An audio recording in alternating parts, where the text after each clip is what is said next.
Black Ice T V.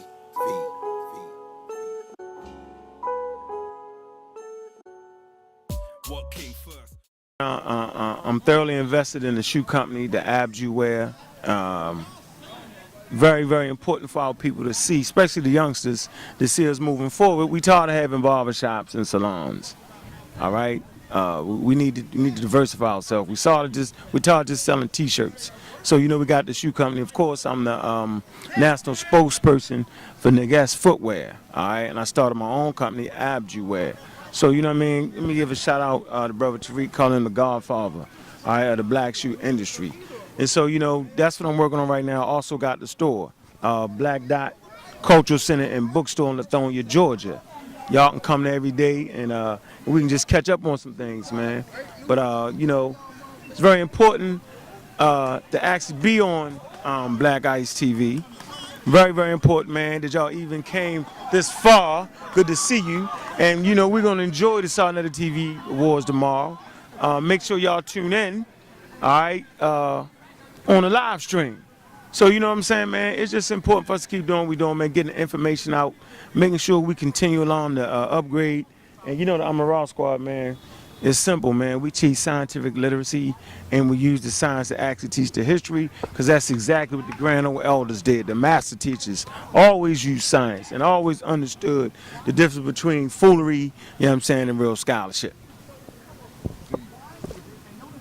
Peace out. No good, but yeah, girl, you so good. You need to talk to them. I know no good for me. What you say, no? I know no good for me. Sing it, though. She's no good. Sing it, though. She's no good. She's no good. She's no good.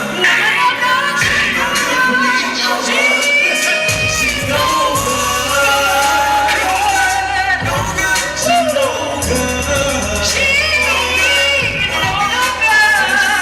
for me. She's no good.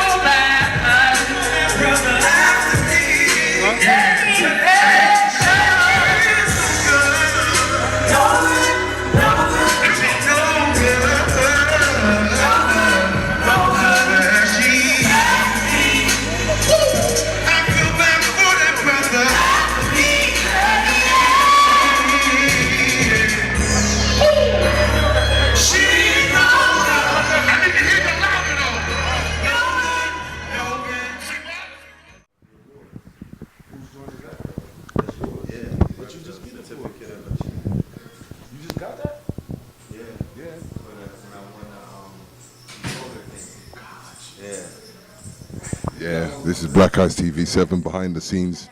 As we know, we've got Brother Red talking about the awards. How do you feel, Red? I feel awarded. You know what I'm saying? I feel awarded. There's no better feeling to be awarded by your peers for your contributions and for your work. This is an achievement, a certificate of achievement, and this is for the Dakota Award, the awards for Dakota of the Year. Standing on the shoulders of some great people, some legends, some icons.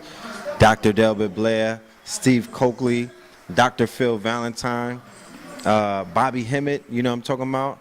These were my master teachers. These were people whose feet I sat at, and I'm honored and I'm humbled by the fact that I'm being acknowledged by walking in their footsteps and doing what it is that they did to wake me up, to decalcify my pineal gland, and I'm doing the same for millions of people vicariously. So thank you, I'm thankful.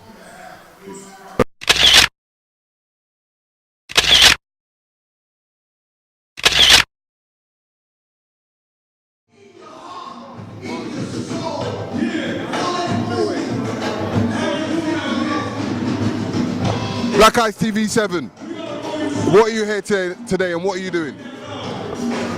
I'm Connie's son. I come all the way from Cleveland, Ohio to do block blues music, man. I got my own genre of music called block blues. My album came out July 4th. This is the block blues album cover here. It's my album. Just talking about the ghetto, man. A lot of children getting killed in my community. This is bringing back consciousness to the community. This is to bring back unity and power. It's more strength in numbers. I'm just bringing everybody together in my community, man. Connie's son here live, kicking it. Satnetta TV Awards, Black Ice TV 7. Stay tuned. Tune in. People, regardless of what ideology we claim. Y'all hear me? So put your hand in the air. Let me see your black fist in the air and say black power. Black power. Make the earth shake. Black power. Black power. For every last drop of black blood that has been shed, with no accountability, with no remorse, with no apology. Let me hear you say it one more time. Black power. All right, Scott, you better sing your ass off after that.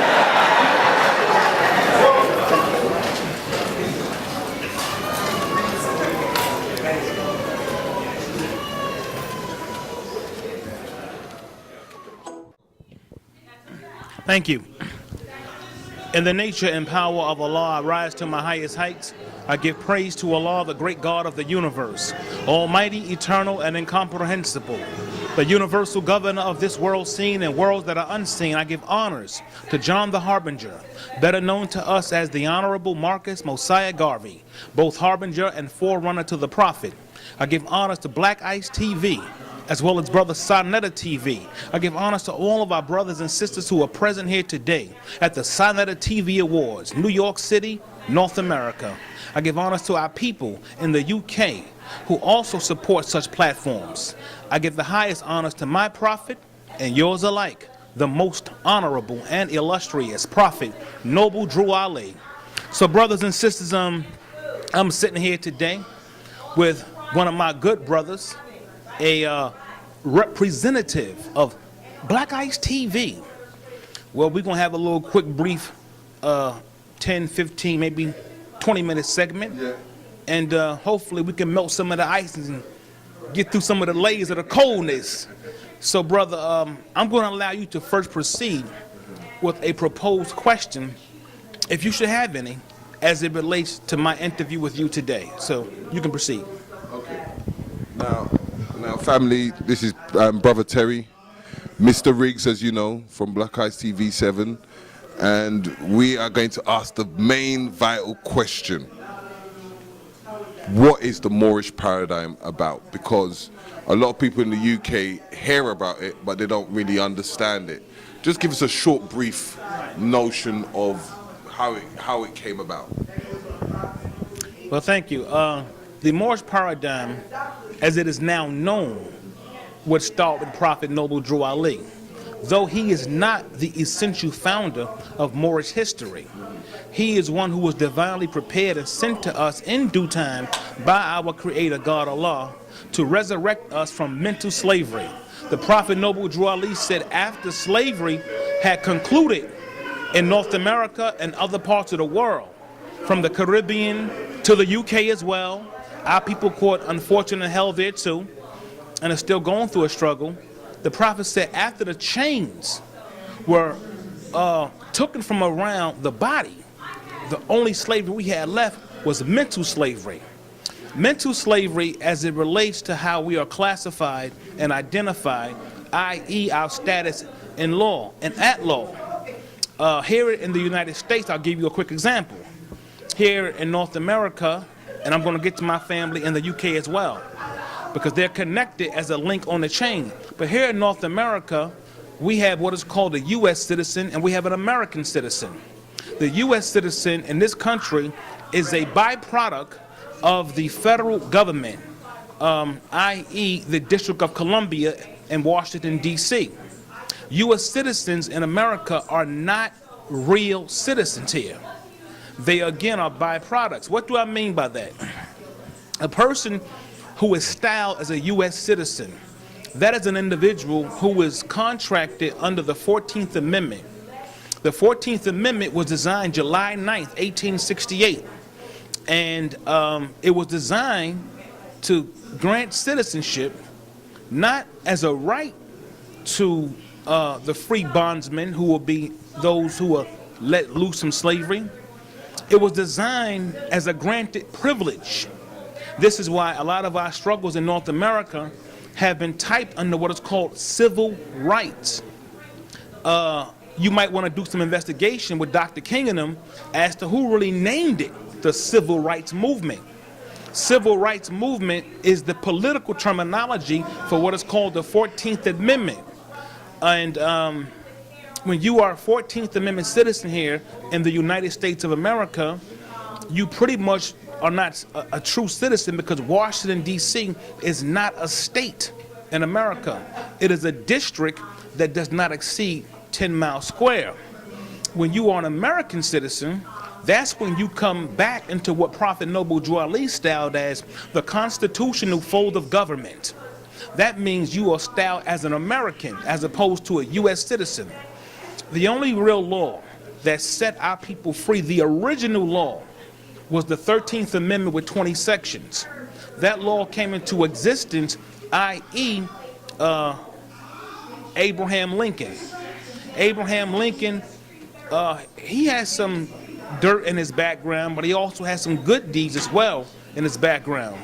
So to speak a little bit on that history, when the Civil War was going on, Abraham Lincoln in the North, Robert E. Lee in the South, the Confederate States was in opposition to what we call the Union States here in America. In so doing, they succeeded from the Union, meaning the Confederate States, they decided they was not going to adhere to the constitutional laws or the federal government as it relates to slavery and other issues as well.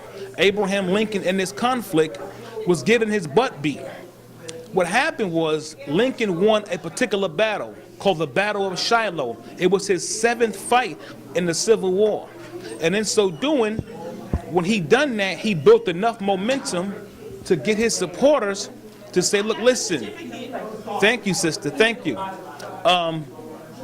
Hold on, brothers and sisters. Okay, he built up enough momentum to get his supporters pretty much to energize his base, as they say in politics when campaigning. And he told the Confederate States, I'm going to give you all one more chance to come back into the Union and cease this war. They refused. He said, if you don't do it, I'm going to free the slaves. This is when he produced what is called the Emancipation Proclamation. The Emancipation Proclamation originally was not necessarily a law. It was an executive order that later became laws. And there was 4 proclamations. You had the Emancipation Proclamation, that was the initial one. You had the proclamation for colonization, naturalization, and I said that one? Colonization, naturalization, and I'm missing one. Give me a second, brothers and sisters. Colonization, naturalization, and the third one, I'm gonna come back to it. But these laws, when we ask for what is called reparations in America, we're speaking the wrong language. This is why so-called black folk will never receive reparations from this government. Because according to the history of the law, we were supposed to receive what is called compensation. And the 14th Amendment that made our people citizens here in America, what it did, it violated the 5th Amendment of the American Constitution. By making us citizens, the federal government set us free, took our ancestors from the slave masters in the South. The slave masters tried to sue in court, but check what happened. The 5th Amendment of the Constitution clearly states, you cannot take a man's property without giving that man just compensation. We were their property. I think we could all agree upon that in slavery. They was never paid by this government for us being their property and the federal government taking us from them. The 14th Amendment, the South was forced to vote on it because there was 2 radical Republicans. One was named Thaddeus Stephen, the other was Charles Summers, one of the House of Representatives, one of the Senate. They were radical Republicans, and they wanted to punish the Confederate States in the South.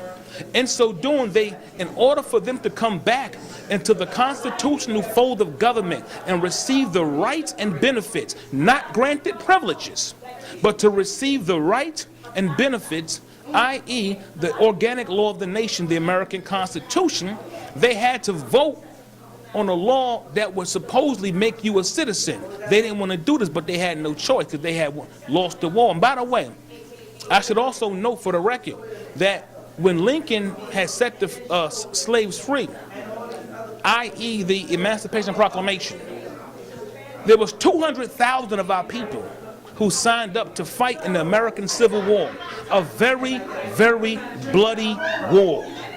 A lot of brothers and sisters got hurt. 7,000 of our men and women, in particular our men, 7,000 of our men died in 30 minutes on the Battle of Gettysburg. Due to history, our family in the UK, and of course our family here in North America, check the history. So we can never mention what the Moorish movement is really all about without mentioning that small, brief history. The Prophet Noble Drew Ali said this is both a divine and national movement. A divine movement is that that line connecting divinity and matter, making it one, meaning that both God and man are one. And we teach here in the Moorish paradigm there is no death for the essence of man, because man is not the body nor the soul, he is a spirit and a part of Almighty God Allah. This is what we teach. This is what we believe and what we accept as fact and truth, regardless to the supposed scholastic opposition that may be lingering out there. And Prophet Noble Drew Ali, he did what no other so-called black leader did. He was an exceedingly brilliant brother, and he would, till this day, is thoroughly misunderstood. Oh, let me not cover the award up too much. Oh yeah, brothers and sisters, I've been blessed today to have been a recipient and to receive the Sonetta TV Award for works and contributions put in. But You put that hard work in. praise Allah, my good brother. Travel from coast to coast. Praise Allah. That's right, brother. You know what time it is. You know what time it is. But I want to stay focused on a subject, because no other so-called black leader has bought us an identity. So-called black folk in America are suffering, and even other parts of the world, even in the UK, a lot of us are suffering. See, black power is an emotional connection to something that cannot be produced, right? But nationality, which by law here in America, and I'm sure internationally as well, is that quality of character that arises from the fact that a person belongs to a nation or a state. Meaning, if you don't have a nationality, your status in any society is technically, by all accounts, non-descriptive. Right, you're not regarded as a citizen. I don't care if you go to Nigeria, Ghana, the Congo, the Sudan, Mozambique, any quote-unquote black African country you want to go to, rest assured, your citizenship will be called into question as to what your status is, i.e. that particular law. So, the Prophet Noble Drew Ali, he was a man of science and a man of law, right? And he bought us science. He bought us law. He bought us nationality. He bought us birthrights. And since 1933, even before that, but they resurrected their scheme in 1933 under the leadership of President Franklin Delano Roosevelt to go back again and steal your birthrights, i.e. the American birth certificate, right? Look into the thing called the New Deal, right? The New Deal under FDR. Understand what it was really all about. Now they'll tell you, well, it's designed to make people happy, give them jobs and better housing and all that good stuff. That's just fancy political rhetoric. But when you properly look at it, and upon examination, you're going to find out the New Deal really hurt a lot of so-called black folk, right? Understand, whatever goes on with so-called black people in America affects the entire so-called black world. Because this being the so-called greatest nation on earth, And brothers and sisters, I want us to stop buying into the theses. Hold on. Thank you, brother. Thank you, my brother. Yes, sir. These my good brothers here. I love them. Still rock chains and whips, still on a slave ship. Our history is there and the rest can't change it. Schools don't teach it, seek it is sacred. Honor thy mother and father is the basics. Rise like you're supposed to slip out the matrix. Still dumbstruck thinking this is entertainment. Escape to reality, most lives are wasted. I keep it raw like Sarasetti. Hold tep, but if you're an enemy, you catch a broke net. Bang on the system like bullets from barrels released. Zulu Kemetic like African Bombata. The beast got a hold of the streets, rectify it like Malcolm. Watch your friends and your enemies, never doubt them. Never should you participate in their traditions, cause when you do, you put your own life into submission. Who's the victim? Tell me who the fuck will listen.